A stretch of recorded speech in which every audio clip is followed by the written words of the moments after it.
Friday evening. Fuck. This goddamn synthetic hair would not straighten the fuck out. Looked like a fucking bird's nest. I'd never had this kind of trouble with my organic hair. Could just shower, run a comb through it, blast it with some mega head, and I was good to go. Not the case with polyfibers though. They didn't absorb moisture, something I hadn't figured out until I'd made a mess of the sink. In hindsight, a wig would have been easier. I checked the time. Shit. The cab would be here any minute. I stole one final glance at my reflection in the mirror. A hot mess. That's what I saw staring back at me. I'd deliberated over various outfits for hours, trying to pick the right one. What I'd finally settled on was a black leather skirt and an almost matching top that zipped up the front and left my shoulders exposed. It had looked flattering back at the flea market. Now, it looked slutty. I looked slutty, desperate even, like I was pining for my ex. Which was exactly what I was. Shit, maybe I could change into... A horn blared outside, startling me. I swiped my hollow off the sink and went to put it in my pocket, stopping only when I realized there weren't any. Just my luck. I couldn't help but laugh at myself and shake my head before tucking it under my waistband and rushing out the door. It was a muggy evening. A thick haze had descended over Night City, smothering it in a heavy blanket of heat and humidity. I jogged towards the waiting cab and climbed in the back. The driver muttered something unintelligible. It sounded like Japanese, but could just as easily have been Mandarin. Ashcroft Hotel, I said slowly. Mazua okane o harawanakya. I stared back at him with an empty expression. If only I could afford translation soft. Ashcroft. The cabbie swung around in his seat and tapped insistently on the small screen in front of me, barking more gibberish at me. The hell was he getting at? All that was on display was a yellow map of Night City with an orange line cutting through it, leading to my destination. That and the projected fare. What did he... Oh. Heat rushed to my cheeks. I pulled my personal link out of my wrist and inserted it into the small socket beneath the monitor. It didn't take long for the eddies to bleed from my account. The map turned blue, and the driver flipped back around with a heavy sigh. He threw the cab into drive and set off for downtown. I tried to zone out and watch life pass me by through the window as we cruised the streets. The driver didn't say anything, which worked for both of us. I didn't like being alone with my thoughts, but at least I had the delicate, somber tones of tinnitus to keep me company. Made sense. Guy probably picked up a lot of fares in Strom territory. Best to placate them with a healthy diet of auditory assault. But as we left the dilapidated ghetto of Little China behind and crossed the Alexander Street Bridge, my heart began to beat faster. I went to chew my nails and realized I had nothing left to chew on. Leg was bouncing a mile a minute. Seemed to catch every green light. Fucking figured, the one time I wished for red. I was on the verge of a full-blown panic attack when my leg buzzed. I fumbled with my hollow, almost losing it down my leg before grabbing onto it. A message from Judy reads, "We still on?" My fingers were a blur, moving with the speed that only a Sandevistan, or an overeager ex, could manage. Yep, they're in 5. I waited with bated breath, watching the 3 little dots at the bottom of my screen bounce happily as Judy typed a response. "K, running late. Be down soon." Great. As if the things weren't awkward enough, now I was going to be the one sitting all by my lonesome, waiting for them to arrive. For some reason, I'd gotten it in my head that they would be waiting for me, not the other way around. It wasn't like they had far to go. Why were they running late? The answer that came to mind was one I didn't want to think about.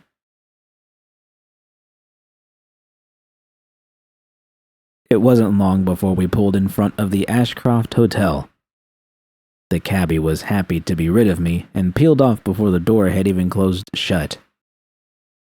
I stared up at the massive tower, drew a deep, shaky breath, and started towards the entrance. Felt like a joy toy visiting a client. Should have sprung for something fancier.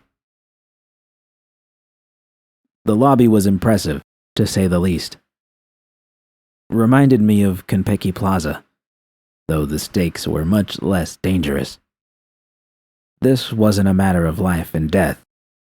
Not that my heart knew that. It was beating like a drum. My eyes flashed towards the elevators. One had just come to a stop. The doors opened. My breath caught in my throat. Oh, not Judy. Jesus. I had to get a grip if I was going to survive the night. Shaking my head, I spotted the restaurant and made a beeline for it. Looked fancy.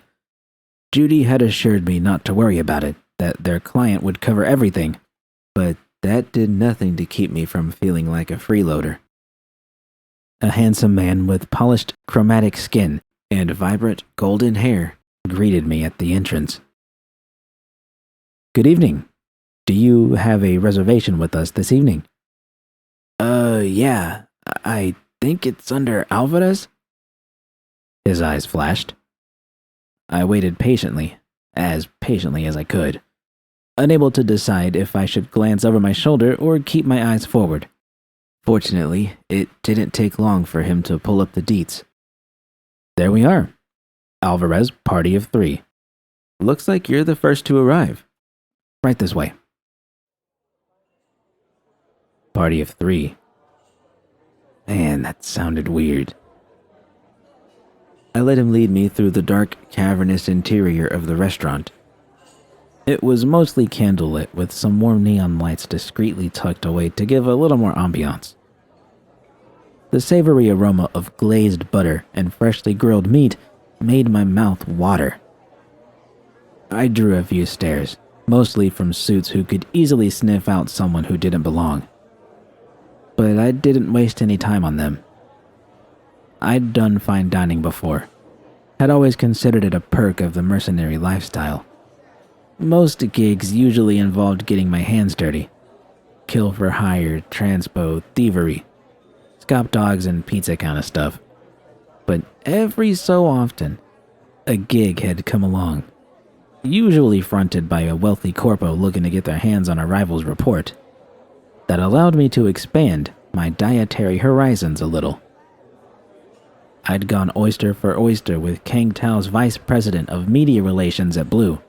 Had cleared entire plates of organic snails with Biotechnica's CEO at Ono. And now, I was going to dice up Wagyu beef with Judy Alvarez and her wife Bianca. After I had a stiff drink. We had a decent table situated near the windows. Not much to see outside, just the usual hustle and bustle. I sat down and a young waitress in a form-fitting black dress that left little to the imagination came up to greet me. Welcome to Carnivore. My name's Ava. Can I get you some water? Actually, I'll have a shot of vodka on the rocks with some lime juice and ginger beer. You mean a Moscow Mule? I smiled. Where I come from, it's called a Jackie Wells. And throw in a splash of love for good measure, would you? The waitress eyed me strangely, but didn't question it. I'll see what our bartender can do. The waitress sauntered over to the bar and gave the bartender the order. Saw the look of confusion on his face before glancing back at the entrance. Still no sign of them. The longer this dragged out, the more I felt like a burden. It might not have been my idea, but that didn't mean the whole thing hadn't been put together for my benefit. I'd read between the lines in Judy's messages. Phrases like talk about things and clear the air were code for I gotta give you a swift kick in the ass, and this is the nicest way how. But I couldn't even get a kick in the ass if she didn't show up in the first place. Unless this was the kick in the ass. Her not so subtle way of jabbing back at me for having disappeared on her 2 years earlier. If so, bravo. Masterfully played. I was just starting to give consideration to the idea when I noticed a pair of women being ushered towards me. One I didn't recognize. She moved gracefully, her silky brown dress clinging tightly to the subtle curves of her hips. Interesting cyberwear too, a fashionable variant of real skin that traced along her arms and, from what I could tell, stretched across the rest of her body. The other woman, however, I had to do a double take. She looked so different. Not just her appearance, which was still a shocking sight to behold, but the way she carried herself, full of confidence and purpose. Even the smooth olive dress she wore seemed to give way to her stride.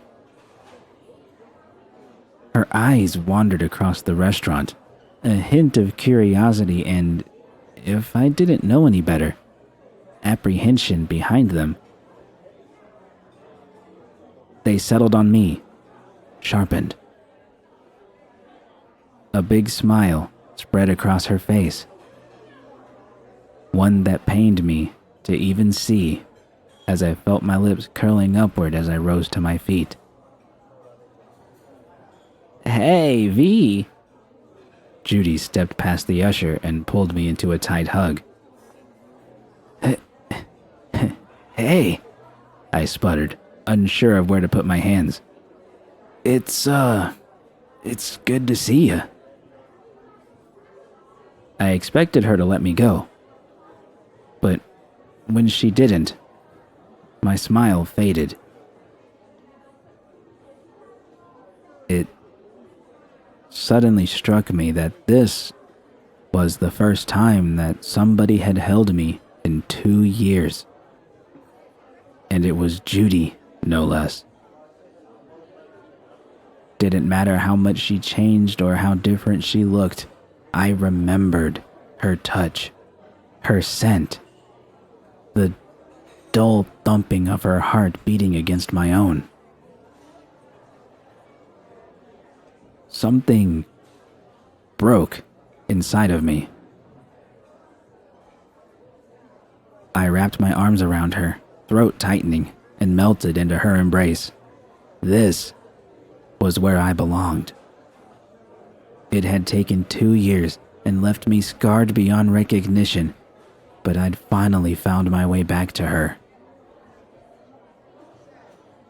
I wanted the moment to last forever.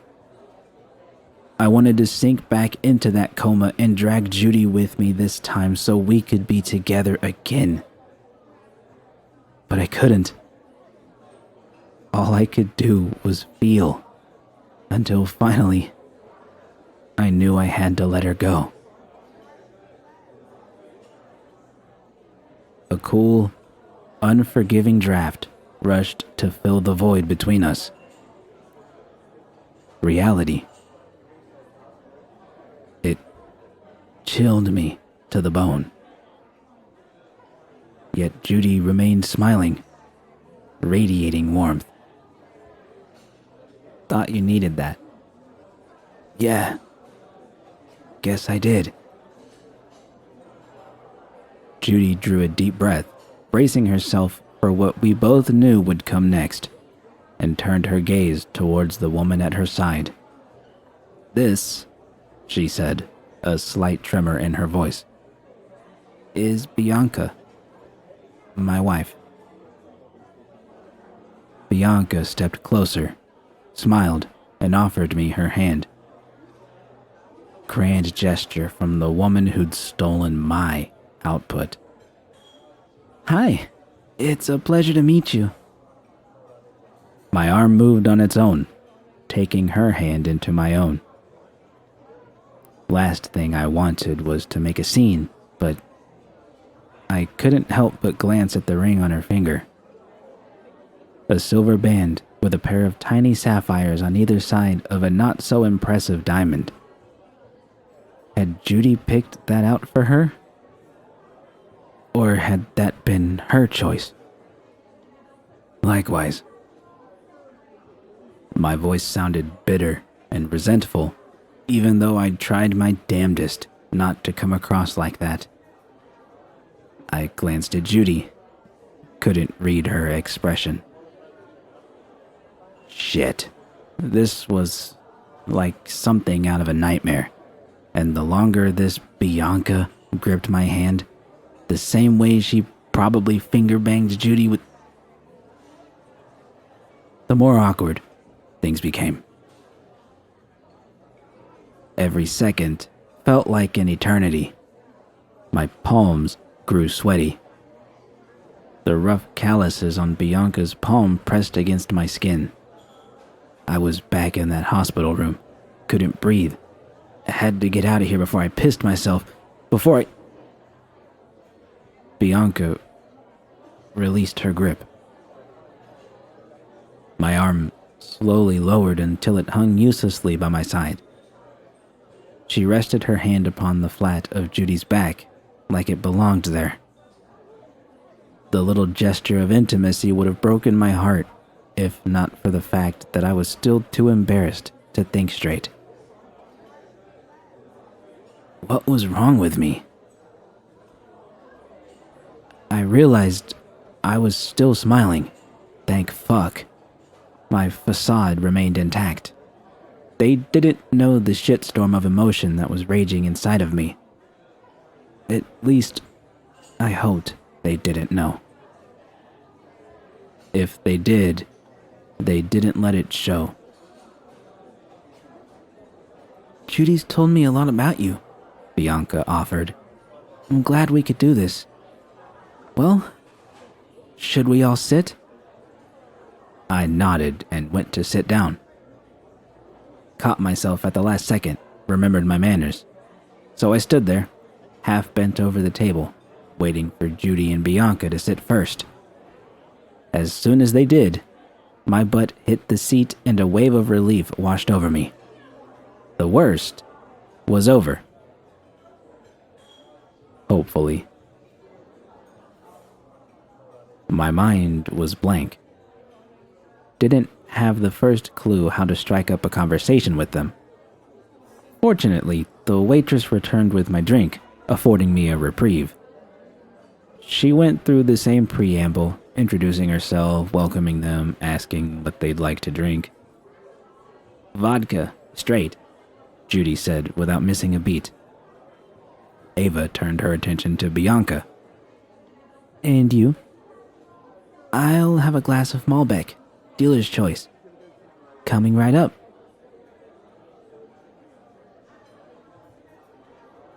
An uncomfortable silence stretched across the table. The three of us sat there, staring at one another, knowing exactly what we were all thinking. Who would start? I reached for my drink and downed a healthy dose of liquid courage. Seemed fitting that I kick things off, seeing as how I was the reason behind this clumsy get-together. I opened my mouth to speak. Bianca beat me to it. Well, this isn't awkward. I stared back at her, unable to discern her meaning. Was that a joke? A slight? Judy suddenly snarked loud enough for half the restaurant to hear. Before we knew it, we were laughing our asses off like there was no tomorrow. God, it felt good to laugh again. Yeah, definitely, I said, trying to compose myself a little so we didn't get thrown out. But, kinda like what you were saying. I'm glad we could do this. I know it's a lot to ask. You didn't ask, remember? Judy cut in. We did. How's this for a plan? Let's loosen up a little first. Maybe get a few drinks in us, talk up the usual bullshit past the time. Ice ought to be thoroughly broken by the time we get to the meatier stuff. Bueno? Bueno? It sounded like a giant fucking slice of heaven. I hadn't cut loose in forever, not since before Jackie had died. The prospect of feeling normal again was too enticing to pass up. I smiled and nodded. Bueno. Right on cue, the waitress returned with their drinks. No one needed to suggest it or ask if it was a good idea or not. We simply raised our glasses and clanked them together. Cheers! The hours blurred by in a haze of laughter and chaos. We chatted about everything, though a lot of it was for my benefit. Wasn't like I had much to contribute, seeing as how all my intel was 2 years out of date, so I used the opportunity to fill in the blanks. What had happened the last 2 years? How did they meet? What was Pittsburgh like? Judy did most of the talking, though Bianca would chime in every so often with a well-timed joke right when things were starting to go stale. I had to admit, she had a good sense of humor. Even harder to admit was that I could see why Judy had taken a liking to her. They were a good-looking couple. Couldn't deny it, no matter how much it bristled at me. But looks aside, what struck me the most was how different they were. Judy remained as blunt and direct as ever. I was glad to see that hadn't changed. Bianca, however, was far more modest, though when she spoke, her voice carried weight, meaning. Judy spoke with fire and passion. Bianca spoke with sobriety and clarity. Yet, despite all their differences, they never once clashed. They complemented one another, almost as if they were made for each other. And I couldn't deny, no matter how much I wanted to, that they loved each other. They didn't flaunt it in front of me. They didn't have to. It was there, in every look, every word, every touch. And I couldn't stand it. I never let it show. Even as one drink turned to 2, and then 3, I kept on smiling and laughing. Not because they expected it of me, but because I genuinely wanted to. Because I felt happy. But beneath that happiness lay an immense well of sadness, greater than any I'd ever known. It didn't well up inside of me, didn't threaten to burst free in a torrent of tears and broken sobs, but it was always there, reminding me of what I'd lost, of who I'd lost. Food came to the rescue. Was a cheap excuse not to deal with the shit I was going through, but damn, the cut of steak I ordered was absolutely fucking delicious. Marbleized cuts of real organic beef, dry aged and grilled to perfection. The fact that a corp was paying for it made it even more tasty.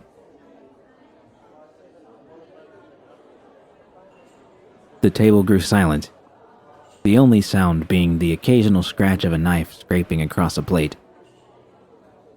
Finally, I managed to scarf down the last bite and pushed my plate away. I'd regret it later, no doubt. Should have stopped when all that was left were a few thin scraps of meat with grizzled strips of fat still clinging onto them. Oh well. Life was a banquet, and it was worth the long night of laying awake listening to the sounds of my stomach processing what I'd subjected it to. Fucking stuffed, I groaned. I stretched out as much as I could. Leather had been a bad choice in hindsight. Felt fat as fuck. I glanced at Bianca's plate. Enough leftovers for a healthy breakfast. Looked at Judy's, empty, like mine. Our eyes met. She had a strange look, like she was studying me. In fact, if I didn't know any better, it looked like she was ogling my tits. Was she coming on to me? Is that what I think it is? Confused, I looked down. Oh, fuck. Oh, yeah. I quickly pulled the zipper up on my top, which, unbeknownst to me, had inched its way down over the course of the evening, exposing the crucifix around my neck. Tried not to make a big deal out of it, but I could tell just from Judy's reaction that the damage had already been done. The heart of Laguna Bend. Yeah, I had it on me when I got whisked off to Langley, I explained, resisting the impulse to rest my hand over my chest in an effort to conceal it even more. Pretty nice of them to let me keep it, considering they recycled everything else on me. The joke landed flat, as it should have. It wasn't a laughing matter, even if it had started out that way. The heart of Laguna Bend. Judy had coined it on the fly, an apt term considering the ruby that lay at the center. Like everything else submerged in the muck of what had once been the small community of Laguna Bend, it held no value, just a cheap piece of costume jewelry the local church had handed out to their congregation. But something about it had called out to me, though I had never been able to put my finger on it. Didn't matter anymore. Now it was just a monument to our passion, something I could visit every so often and mourn when I sank back into that depressive state. And I'd completely forgotten to take it off. Judy was still staring at the spot where it had been. Could see the memory playing out behind her eyes. Did she know I was thinking of it as well? Do you want it back? Judy didn't answer right away. Instead, she chewed her lip, mulling it over. Bianca's eyes darted between us. She didn't have a clue what was going on. Finally, Judy settled upon an answer. No. Belongs to you. Another long stretch of silence ensued. Less awkward than the others, but heavier. I sipped from my drink, lost in my thoughts, and realized I didn't have anything more to say. I mean, I did have things I wanted to say. A lot of things, actually. But not about mundane shit. that wasn't what I'd come for. Neither had they. I don't know how she picked up on it. She was a perceptive one, Bianca. But her timing was impeccable. She pushed back her chair and rose to her feet, catching us both off guard.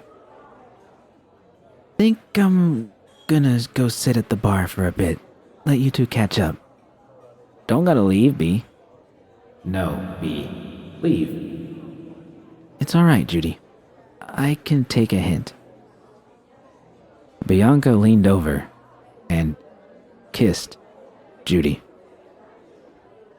Not the kind of kiss you gave someone when you wanted to show off in front of their ex, but the kind that made it clear you didn't have anything to worry about. I had to look away. Not just so I wouldn't have to watch, but so that they wouldn't see the tears welling in my eyes. I sat there, staring blankly out the window, feeling like the biggest third wheel on earth, until Judy finally cleared her throat and pulled away. Bianca straightened and shot me a smile. I wanted to hate her for it, except there wasn't the least bit of malice in it. Just kindness, with perhaps a pinch of pity, which made me want to hate her even more. I'll swing back in a bit. We waited until we were alone before turning back to face one another. There was a hint of embarrassment behind her eyes. Served her right, driving the dagger even deeper into my heart. But I couldn't say that. Instead, I offered up the only compliment I could stomach. She's nice. Yeah, she is. So, I drummed my fingers against the table, trying to decide where to start. How long you two been married? Been together 8 months? Married for 6 of them. 6 months. Judy and I had barely known each other 6 weeks. That's good. And, how long you been, I tapped at the side of my neck. Judy smiled and rubbed at the same spot on her own. About the same. Got my ink erased right before I left. Sort of a wipe the canvas clean kind of thing. Felt like the best way to start fresh. Right. Makes sense. I'm glad you're happy. I wish I could say the same. You look like someone ran over your cat. I felt like it, too. At least now I didn't have to pretend everything was alright. Couldn't be myself around Bianca, but Judy. Shit, that much of a sob case, huh? Nah, I can just see it in your eyes. So what's the deal?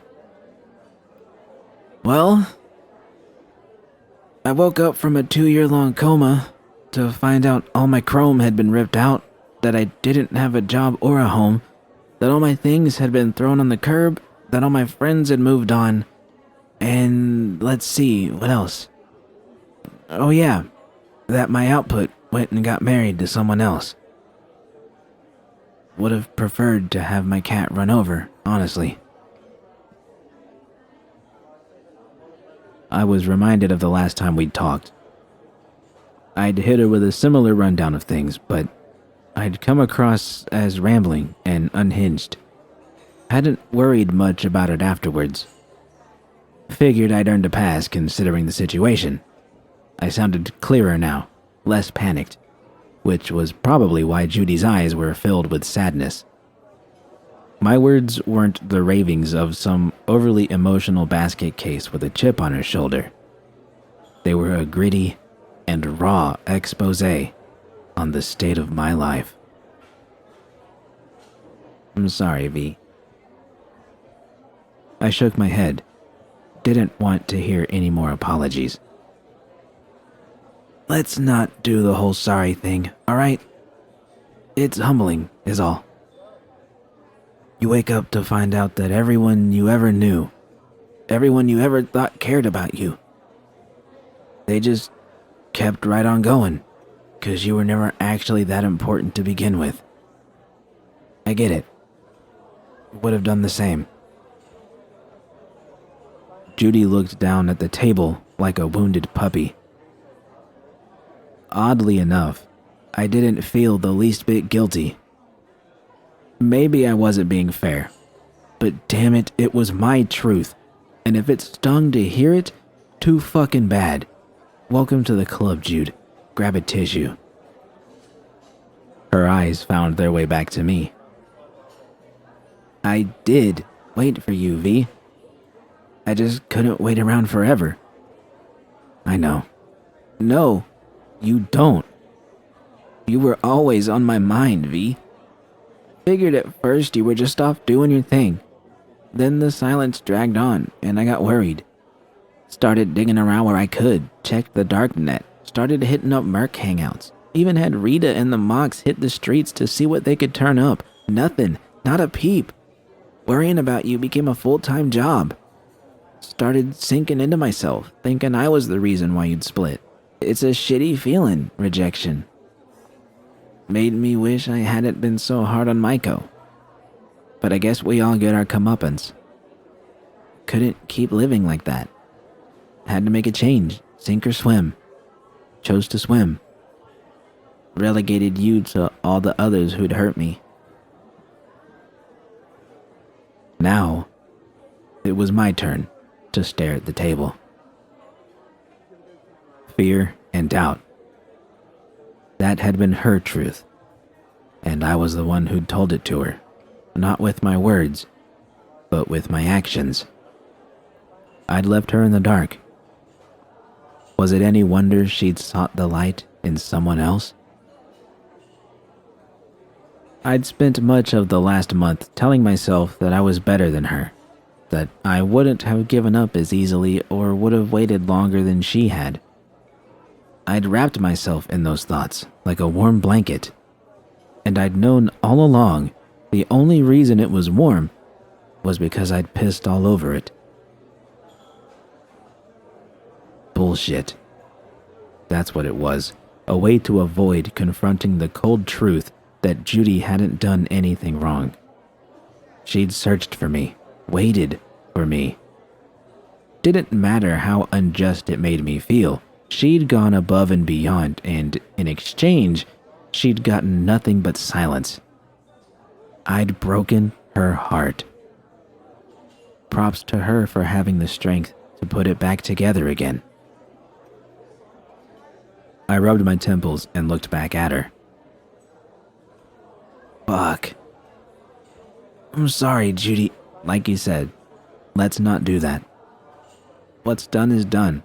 Can't change that. But I am happy you're alive. Didn't sound so happy when I called. Judy nodded.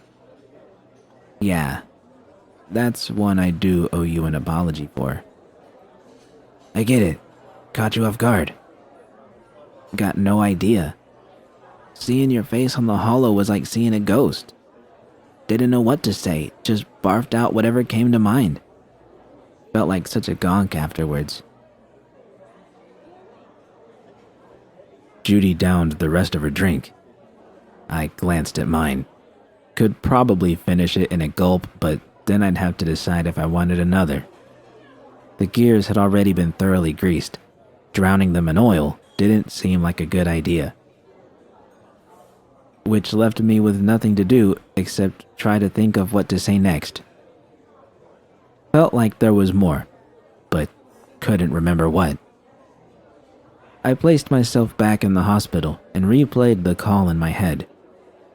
One thing stood out above the rest. It seemed like such a petty thing to dredge up, but the more I thought about it, the more I realized that it had nagged me more than anything else. Even the bombshell she dropped. I decided to broach the topic. The whole point of the evening was to clear the air, and we couldn't do that with a nasty fart cloud floating over our heads. One thing you said stuck with me. I haven't been able to get it out of my head. Something like, if you want to grab a drink, happy to, but otherwise can't help you. I'm not gonna lie. That stung, Jude. I wasn't looking for help. I just wanted to be with you. And instead, I made you feel like you were calling a hotline. Exactly. As good as it felt to get that off my chest, as cathartic as it was for her to understand exactly how much her words had cut me, I couldn't help but question whether I'd made the right decision bringing it up. I didn't want her to feel guilty any more than she wanted me to feel hurt. Think I was afraid you might hang up and hop on a plane to come get me, Judy said. I had a half a mind to, till you told me not to. I waited for her to say something, but she remained quiet. I had wanted to get on a plane and fly out to Pittsburgh, do the whole screaming her name at the top of my lungs in the rain kind of thing. But that had just been a pipe dream, a fantasy I indulged in between bouts of depression. She'd made it clear not to come after her. So why had she been afraid that I might? So, Judy cleared her throat. Here we are, I repeated, not knowing if we'd finally reached the inevitable conclusion of our time together. Want to hit me with it? With what? With what you're really feeling. Got some things I want to say too, but I figure you ought to go first. What I was really feeling. Big can of worms, that one. There was a lot more lurking beneath the surface. Things that words alone couldn't convey. She obviously must have sensed it. Had probably done a shit job of masking it. But could I really hit her with it? What if things backfired and she stormed out, never to speak to me again? I didn't want to lose what little connection I'd managed to make with her. Fear and doubt. It was an awful feeling indeed. I drew a deep breath and took a moment to think back to everything that had happened since I'd woken up. This was going to be my one shot at getting it all out there. If I left something out, sugar-coated it so as not to hurt her, I would never get another chance to bring it up again. It'd be too late for that. All right. I downed the last of my drink and winced as it burned its way down my throat, a fitting tribute to the words about to come. I'm fucking angry, Jude. Like, really fucking angry.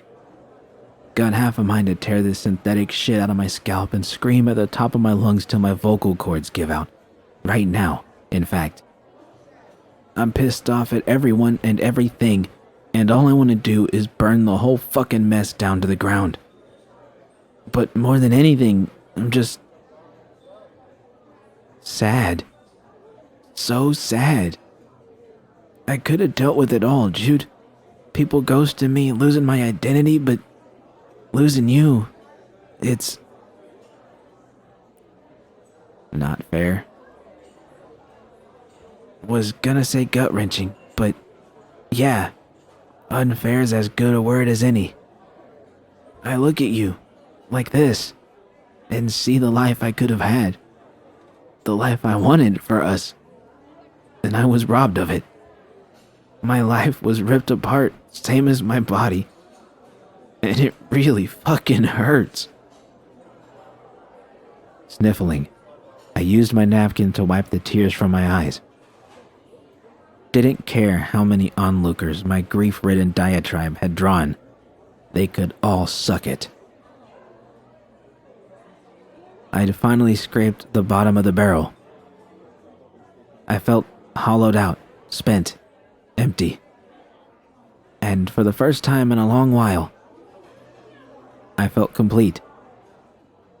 This was who I was now. A human being who'd been reduced to the lowest common denominator. I'd lost everything.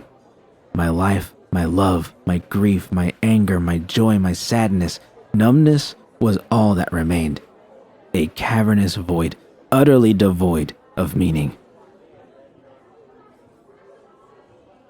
Judy stared back at me, almost like she was waiting for me to go on. Like I hadn't said anything she wasn't already expecting to hear. I didn't get the sense she felt sorry for me, but I couldn't tell what was going on behind her eyes. I reached for my drink, realized it was empty.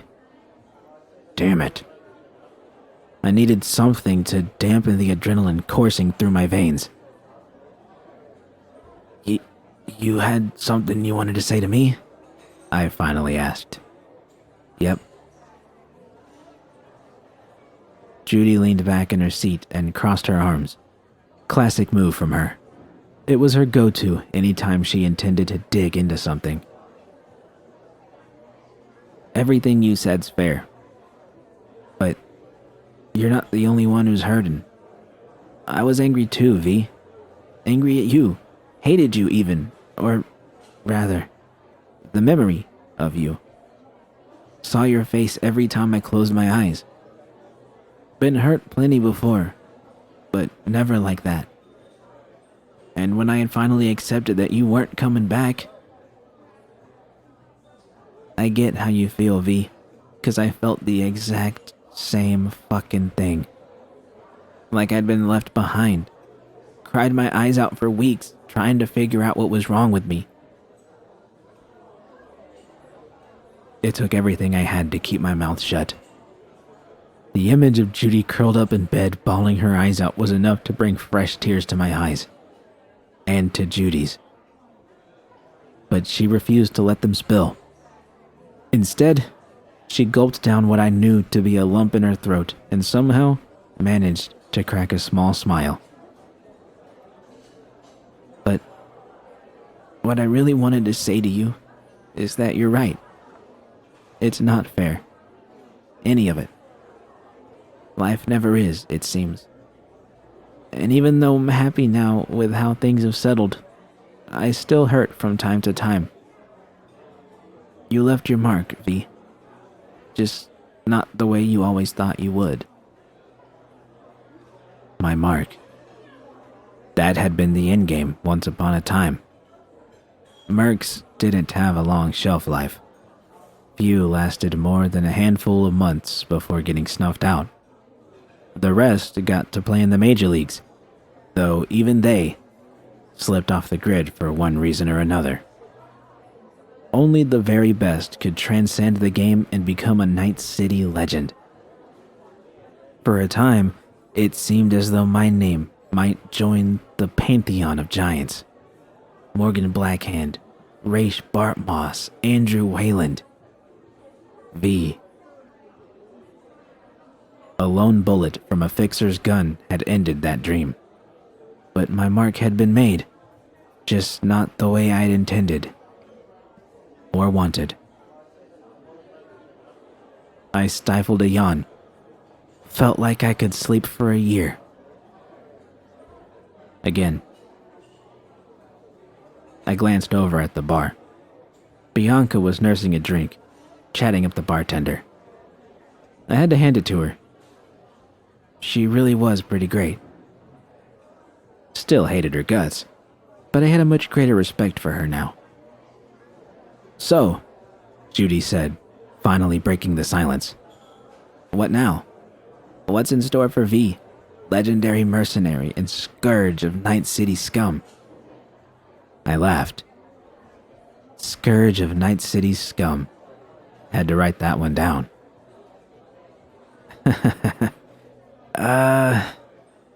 I don't know. I'm not long for NC, know that much. Leaving for Atlanta on Monday. No shit.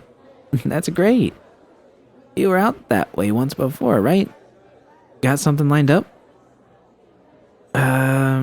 Not really, I sighed. Just can't stay here anymore. Spending my days drifting through the crowd, serving up drinks to strangers, watching life happen around me. People are always pining for a fresh start. Take my word for it, Jude. It ain't all it's cut out to be.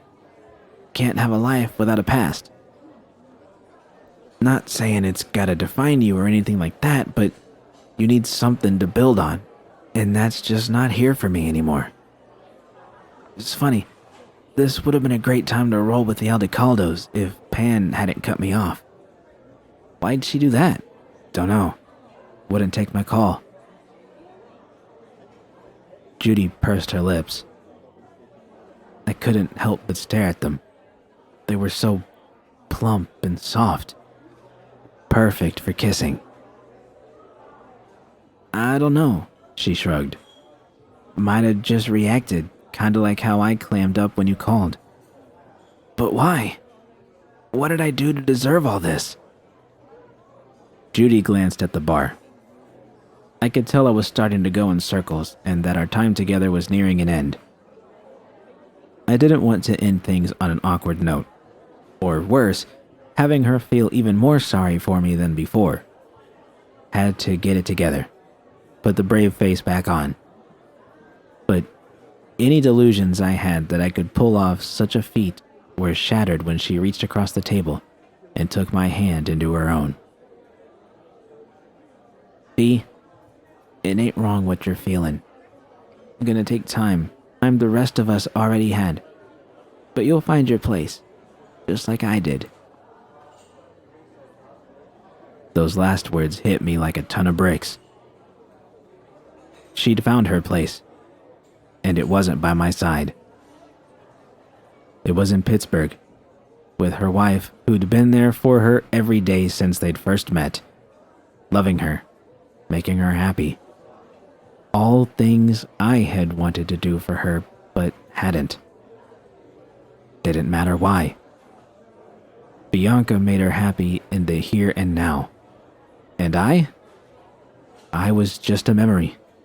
One that I was acutely aware she was saying goodbye to. And happiness? Judy opened her mouth to speak, but no words came out. Her eyes darted towards my necklace. I nodded to myself, knowing it was better not to hear her say something she couldn't promise or make happen, and pulled my hand away. Her fingers seemed to cling against my skin, almost as if refusing to let go. Jude, thanks for doing this. It means a lot. It's nothing. I shook my head, fighting back the lump in my throat. Not to me, it ain't. Don't suppose I could pay back the favor. Take the two of you out. I mean, if you got the time, and if it's not too weird. Feels like the least I can do. Shit. Hadn't meant for that to come out. Judy obviously hadn't been expecting it either. The fuck had I been thinking? Invite them out for another evening together? Talk about bad optics. There was nothing more cringe than an ex who couldn't take a hint. God damn it. Why had I opened my fucking yap and ruined... Sure. Send me the D's when you got 'em. Or, never mind. Having reached the point we both knew to be the end of the evening, we stood up and went to meet Bianca at the bar. To my relief, she didn't probe. She didn't seem like the sort who would have anyways, and Judy was sure to fill her in on everything later, but still, I respected her for respecting our privacy. We exchanged some small talk, mostly just rehashing things we'd already talked about earlier. Once she finished her drink, we saw our way out and said our goodbyes. To my surprise, Bianca hugged me. It came across rather clumsy, though that was more my fault than hers. When we parted, she shot Judy a smile and wandered off into the lobby, leaving us plenty of space to say our final farewells. Thanks again for dinner, I said. And for doing this. Don't mention it. Meant what I said earlier. Hit me up tomorrow, just not too early. Got a busy day ahead. Judy pulled me into her arms, just as she'd done before. The fact that this wasn't truly the end, that I was apparently going to see her tomorrow, made it easier not to let my emotions get the best of me. But it still hurt in the worst way, to feel her body pressed against me. You're a good choom, V. That was all I could ever hope to be to her. A choom.